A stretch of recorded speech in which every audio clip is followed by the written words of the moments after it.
Bom dia, São Paulo. 7h30 da manhã, muito bom dia. Uma criança morreu de meningite meningocócica aqui na capital. Outra está com sintomas da doença. A morte aconteceu na sexta-feira. As duas crianças estudavam na creche municipal São José, no bairro de Perdizes, na Zona Oeste. Todos os alunos e professores da creche foram examinados. 86 pessoas estão em observação. Os funcionários públicos municipais da capital não vão receber reajuste salarial este mês. O prefeito Paulo Maluf adiou o pagamento dos 24,18% para abril. Por lei, a receita da prefeitura tem que ser publicada até o dia 10 do mês seguinte. E o reajuste anunciado no dia 20. Isso não acontece desde fevereiro. O corpo do cantor Gessé chegou ontem à noite ao INCOR, em São Paulo. As córneas e rins serão transplantados. O coração e o fígado não podem ser usados. Terminou de madrugada a festa do Oscar. Al Pacino foi escolhido melhor ator. Emma Thompson, atriz. E Clint Eastwood levou as estatuetas de diretor e melhor filme. Futebol, o São Paulo só empatou com a Ponte Preta em Campinas e saiu de campo reclamando do juiz. Mais da metade das crianças que estudam nas escolas públicas de Rio Claro são desnutridas. Na região da Grande São Paulo, 450 mil famílias vivem na miséria. A conclusão é de uma pesquisa da Fundação SEAD e está sendo divulgada hoje. Vamos saber detalhes com a supervisora da pesquisa, Anê Andraus Troiano. O tempo melhora um pouco nesta terça-feira na maior parte do estado. A frente fria está no oceano, no litoral do Rio de Janeiro. Ela ainda influencia o tempo em São Paulo, principalmente no leste do estado. Por isso, hoje o dia fica nublado e o sol pode aparecer de vez em quando. Na área mais clara, o tempo melhora. À tarde pode chover em todo o estado. As temperaturas caem um pouco. A máxima chega a 30 graus no oeste e litoral, 28 no norte e centro e 26 graus na região que inclui a Grande São Paulo. Daqui a pouco voltaremos a falar da previsão do tempo para a capital. A definição das regras do leilão da Companhia Siderúrgica Nacional animou as bolsas de valores. Veja os indicadores econômicos. A Bolsa de Valores de São Paulo fechou em alta de 3,74%. A Bolsa do Rio de Janeiro subiu 3,93%. O dólar no mercado paralelo ficou em 27.700 cruzeiros. O comercial atingiu 24.576,60 centavos. Câmbio turismo, 27.700 cruzeiros. O grama do ouro foi vendido a 290 mil cruzeiros na Bolsa de Mercadorias e Futuros. Todos os postos do INSS na capital estão funcionando no novo horário, das 7 da manhã às 6 da tarde.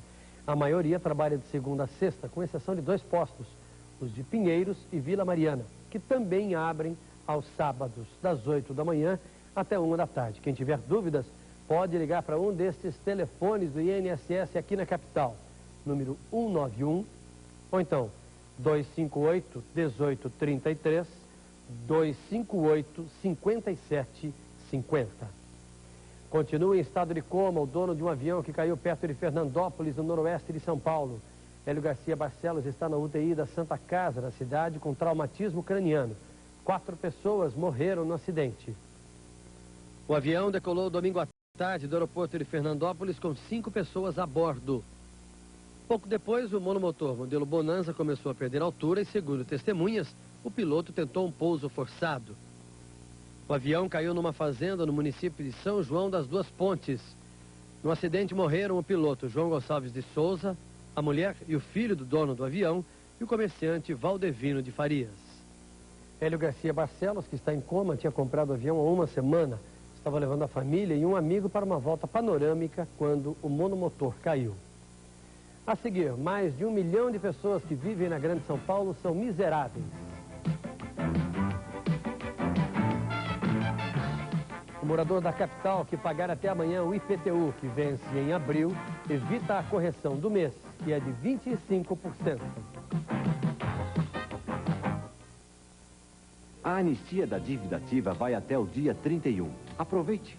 Acertando suas taxas e impostos atrasados em cota única, além de 15% de desconto na correção monetária, você paga sem multa e sem juros.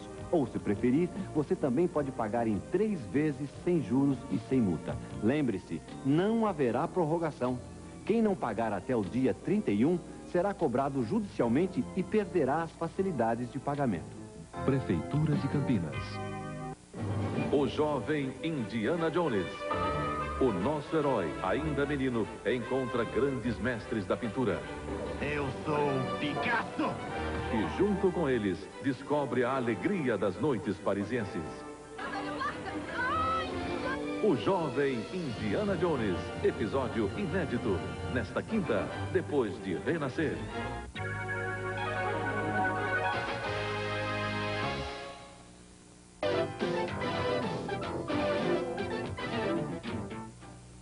Sete horas 37 minutos. Uma pesquisa realizada por técnicos da Unesp de Rio Claro mostra que mais da metade dos alunos das escolas públicas estão desnutridos. A pesquisa durou um ano. 279 crianças de primeira a quarta séries entre 7 e 14 anos foram medidas e pesadas. Na escola pública foi constatado que quase 58% das crianças são desnutridas e que 75% estão com vermes. Na escola particular, a pesquisa mostrou as diferenças. 20% das crianças desnutridas e apenas 2% com vermes. Em todas, o grau de desnutrição é bem inferior ao registrado na escola pública. A pesquisa relacionou ainda vários casos graves de desnutrição. Crianças de 12 anos que deveriam pesar 42 quilos estão pesando no máximo 29. A altura delas e o baixo rendimento escolar também aparecem como problemas que dificilmente vão ser resolvidos só com a distribuição de merenda escolar. Não seria suficiente na medida em que essas crianças apresentam um déficit e, portanto, necessitariam de uma suplementação à necessidade diária de uma criança normal. Na Grande São Paulo, as condições de vida também são ruins para muita gente. Mais de 1.600.000 pessoas são miseráveis. Para elas, faltam moradia, instrução, emprego, renda. As conclusões são da Fundação SEAD, que acaba de terminar e encerrar uma pesquisa sobre condições de vida na região metropolitana. Vamos falar do assunto com Anês Andraus Troiano, diretora da Fundação Sistema de Análise de Dados. Bom dia. Bom dia. Antes da gente começar a conversar, eu queria informar que os pesquisadores visitaram 5.500 casas. As principais conclusões do estudo são as seguintes. 1.680.000 pessoas vivem na situação de pobreza absoluta, quer dizer, 450.000 famílias são miseráveis. 15% dessas pessoas vivem em barracos, 19% moram em cortiços, 63% em casas de alvenaria e apenas 1,4% em apartamentos. 10% dessas famílias ocupam imóveis invadidos. A renda de cada um não atinge um salário mínimo. Outros números da pesquisa são alarmantes. Quase 40% das famílias não têm renda para suas necessidades. 10% da população é desempregada. 53% estão trabalhando. E da população ocupada, 33% ganham até 3 salários mínimos. Anês, quais são as conclusões que vocês tiraram desse trabalho de maneira geral? De forma geral, o que nós observamos é o seguinte: nós temos esse grande grupo de 11,3 miseráveis que necessitaria de todo tipo de auxílio da sociedade civil e do setor público. Eles estão sendo subsidiados na habitação, no mercado de trabalho, na renda e assim por diante. Porém, 20% do total das famílias da Grande São Paulo estão muito bem situados. É o que a gente chamaria de classe A. Sim. O grupo B e C, que constitui a outra parcela de 50%, necessitaria de coisas mais tópicas, por exemplo, auxílio ou subsídio à habitação e assim por diante. Quer dizer, a riqueza dessa pesquisa vem da parte metodológica. A pobreza não é linear, ela tem caráter heterogêneo. Sim. Então, pouco mais de 11% são famílias miseráveis, 20% é o topo da pirâmide. Essas famílias estão muito bem em situação boa. A classe média ocupa quanto dessa faixa da população? Dá para saber? Mais ou menos por volta de uns 50%. A classe média, 50%. Não chamaria bem de classe média, seriam os não pobres, né? Seria o segmento intermediário. Em que situação vivem esses que a pesquisa considera miseráveis? Em condições subhumanas. Em nenhum aspecto da sobrevivência eles tiveram algum ponto positivo. Essas famílias têm uma incidência muito grande de chefia de mulher. Falta o homem. Então, normalmente, são mulheres que desempenham, não raro, o papel de emprego doméstico, com filhos que respondem com até 30% da renda familiar. Portanto, são jovens que ou não estão na escola porque estão trabalhando ou simplesmente não estudam. Provavelmente a violência que hoje a gente fala em termos do passado, dessa criança abandonada, que nós vamos encontrar nas gerações futuras. Essas famílias são jovens? Muito jovens. 50% desses indivíduos têm menos de 18 anos. E vivem em condições, nós já dissemos, condições subhumanas e não recebem o mínimo para sobreviver, para ter uma dignidade aceitável, vamos dizer assim. Quer dizer, a renda per capita, ou seja, a renda por indivíduo dessas famílias é 0,9 salário mínimo. Não dá um? Não dá um. Hoje o salário mínimo é 1.700.000 cruzeiros. Em maio ele vai passar para 3 milhões e pouco. Isso. Apenas para dar uma magnitude desse impacto, a classe A, que representa 20%, ela absorve quase 50% da renda total da região. Esse segmento, né, dos miseráveis, ele não atinge 3% da massa total da região. Quer dizer que as disparidades sociais, existe um fosso gigantesco entre a condição do melhor e a condição do absolutamente pior. Perfeito. E as condições de estudo, de maneira geral, para todas as classes sociais? Olha, o impacto do setor público até nos alarmou, né? Quer dizer, o setor público hoje atende 88% dos estudantes de primeiro grau. É muito elevado. Então, 88% estudam nas escolas públicas. Exatamente. Sim. E o que é interessante é que em todos os segmentos ele é acima de 90%. A exceção do A, da classe A, mas que mesmo assim chega a quase 50%. Então, é elevado o setor público até para quem é classe A. Sim. Essas condições, esses números das condições de miséria das pessoas que vivem na Grande São Paulo, eles são números definitivos? Pode-se afirmar isso ou não?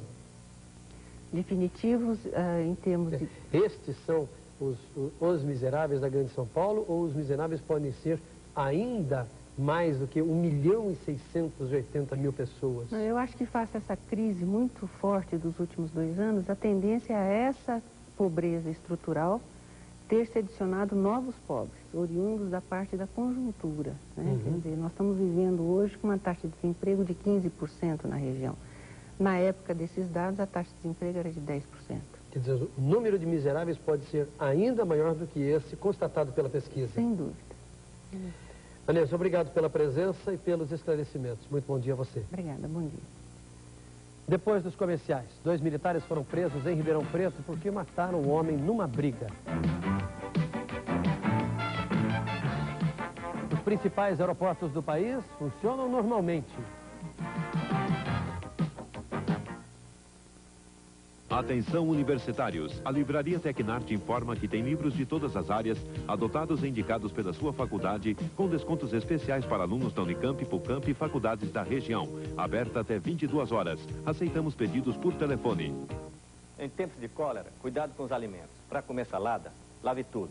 E deixe de molho durante 30 minutos em 1 litro de água fria, com uma colher de sopa de água sanitária ou hipoclorito de sódio.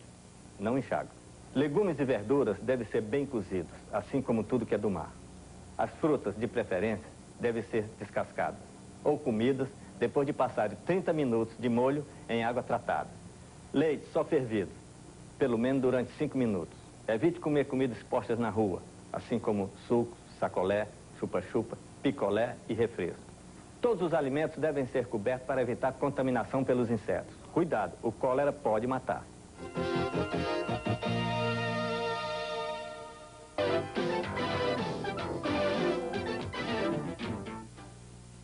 Quinze para as 8. Uma equipe do Instituto do Coração aqui de São Paulo está preparando o transplante das córneas e dos rins do cantor Gessé. O coração e o fígado não serão aproveitados. O cantor sofreu um acidente de carro na rodovia Raposo Tavares no sábado à noite. Gessé estava em estado de coma desde domingo na Santa Casa de Ourinhos. Muita gente fez vigília na porta do hospital, rezando pelo cantor. Assim que a morte cerebral foi constatada, o corpo foi transferido para São Paulo. A ambulância chegou ao Incor por volta das 9 horas da noite. Uma equipe de médicos já estava de plantão para avaliar se seria possível realizar o último desejo de Gessé, doar seus órgãos para transplantes. A expectativa é de que o fígado vá para Campinas, um dos rins para Ribeirão Preto e o outro rim e o coração vão ser utilizados aqui.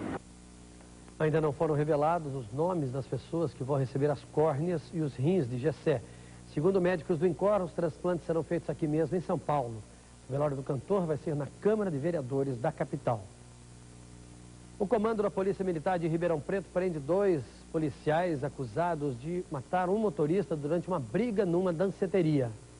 As testemunhas disseram que o motorista, Luiz Antônio Balduino, queria entrar na danceteria sem pagar. Na confusão, ele discutiu e disparou um tiro em direção ao dono da discoteca, José Luiz Fernandes. Logo em seguida, apareceram no local 2 policiais militares, o soldado Sidney José de Souza e o sargento José Antônio Duarte. Os 2 já tinham deixado o serviço, mas ainda estavam fardados. Houve tiroteio entre os policiais e o motorista. As marcas de balas estão nas paredes da discoteca e nesta casa ao lado. Segundo a testemunha, que a Polícia Militar não quis revelar o nome, 4 homens vestindo roupas escuras arrastaram Luiz Antônio Balduino até esta rua que fica próxima à discoteca. A testemunha disse que o rapaz gritava muito e logo depois aconteceram 2 disparos. Pelo testemunho dessa pessoa que mora ali perto, não houve exatamente uma legítima defesa. Em razão disso, eles serão processados por crime de homicídio. Estão presos? Estão presos no presídio militar Romão Gomes, em São Paulo. O vereador Éder Joffre, ex-campeão mundial de boxe, envolveu ontem à noite numa briga com uma mulher da zona sul da capital. Os 2 foram para a delegacia. Segundo o Éder Joffre, ele disse que foi atacado pela mulher que estava armada com canivete. A escrivã do Detran, Maria Aparecida Gomes, que namora o ex-pugilista há 18 anos, contou que levou um soco na cabeça. Os 2 passaram por exame de corpo de delito. O Sindicato das Empresas de Rádio e Televisão do Estado de São Paulo tem nova diretoria. A posse foi ontem à noite no Nacional Clube, na zona oeste da capital. A festa reuniu vários profissionais de televisão, rádio, propaganda e marketing. O novo presidente, Antônio Bruno Montoro, da Rádio Mulher, disse num rápido discurso que pretende modernizar o sindicato e trabalhar para melhorar as relações entre empresários e trabalhadores no setor de comunicações. A temperatura cai um pouco na capital. Hoje vai ser mais um dia com muitas nuvens e chuva. Estamos vendo imagens ao vivo do bairro de Moema, na zona sul de São Paulo. O tempo é encoberto neste momento, a temperatura de 20 graus. A umidade do ar, 93%. A terça-feira começou com estas nuvens em São Paulo, mas o sol pode aparecer rapidamente durante o dia.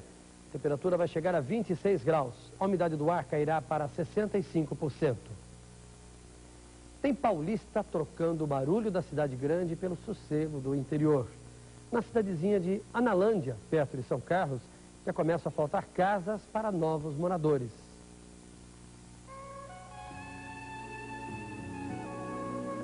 Chegar a Analândia é deixar para trás a pressa, a agitação e a correria. A estância climática com morros de formas estranhas, cachoeiras e gente de hábitos simples é mais do que tranquila. A cidade é tão calma e parada que os cachorros tomam conta das ruas e os passarinhos são os donos das árvores. Essa tranquilidade que está atraindo muita gente de outras cidades à Analândia. Só nos 2 últimos anos, 30 famílias se mudaram para cá. A maioria veio de São Paulo, como é o caso do Antônio Carlos, da Antônia e da Pérola, que aos 9 anos de idade já decidiu, não volta mais para a capital. Como é que era a sua vida lá em São Paulo? Era chata, não podia sair do prédio, só ficar brincando na casa das minhas amigas. E aqui? Aqui eu vou para todo canto. Antônio Carlos não mudou de profissão, continua trabalhando como representante comercial, só que agora faz uma exigência, apenas no interior. O casal trocou um apartamento de 2 quartos em São Paulo por uma casa com quintal e piscina em Analândia, que eles chamam de Cantinho do Céu. A gente que morava em São Paulo, sempre aquela vida agitada, conturbada, e a gente almejava viver como no paraíso. Escolhemos Analândia. Para o dono da única imobiliária da cidade, o número de pessoas que se muda para a estância só não é maior porque já começam a faltar casas. Muita gente procura casa, vem atrás do senhor querendo se mudar para Nalândia? 4 a 5 famílias por semana. De toda, maior demanda é São Paulo. Ele não está vindo mais por falta de imóveis à disposição. Não tem casa para todo mundo? Não tem.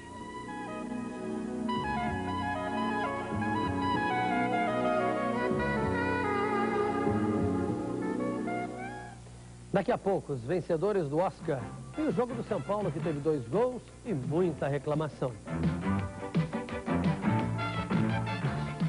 O trânsito está lento na pista local da Marginal do Rio Tietê, sentido Penha-Lapa, entre as pontes Velha Fepasa e Anhanguera.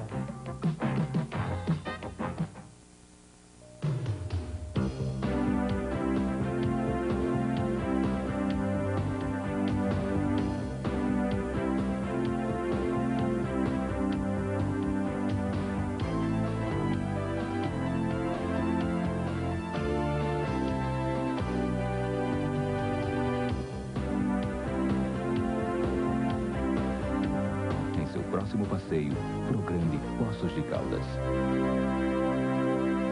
O Mapa da Mina. Brasileiro leva mais de 10 milhões de dólares em diamantes. Ivo, um famoso ladrão que não resistiu à emoção de sair da cadeia. O desenho da sua mãe. Revelando a seu filho Rodrigo a pista de uma fabulosa fortuna.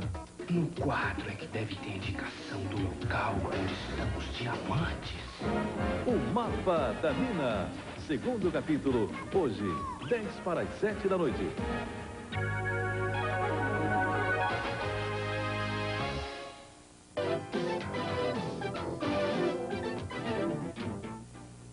(7h53).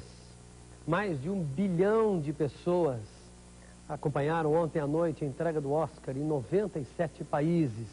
A festa foi transmitida para o mundo todo e terminou de madrugada. O grande vencedor, como era esperado, foi o filme Os Imperdoáveis, que levou 4 estatuetas. O apresentador Billy Crystal entrou no palco sentado numa réplica gigantesca do Oscar, puxado por Jack Palance, e deixou claro, a noite era de faroeste. O primeiro Oscar, o de melhor atriz coadjuvante, foi para Marisa Tomei, pela sua engraçada participação em Meu Primo Vini. Olha, ela é, na verdade... Do novo desenho animado dos estúdios Disney, Aladdin, saíram a melhor trilha sonora e canção, A Whole New World. O prêmio de melhor filme estrangeiro ficou com o francês Indochina.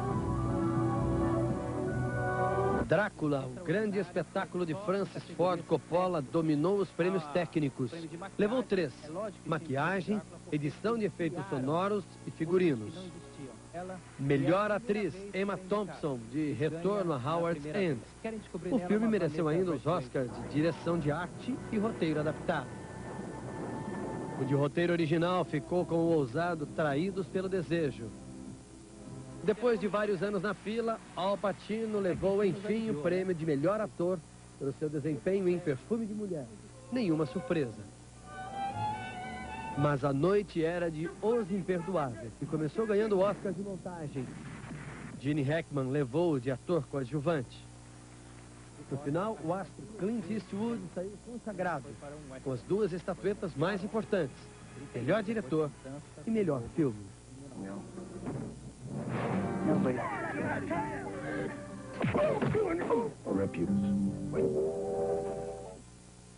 Vamos conversar agora ao vivo sobre os resultados do Oscar da Crítica de Cinema de São Paulo. Bom dia.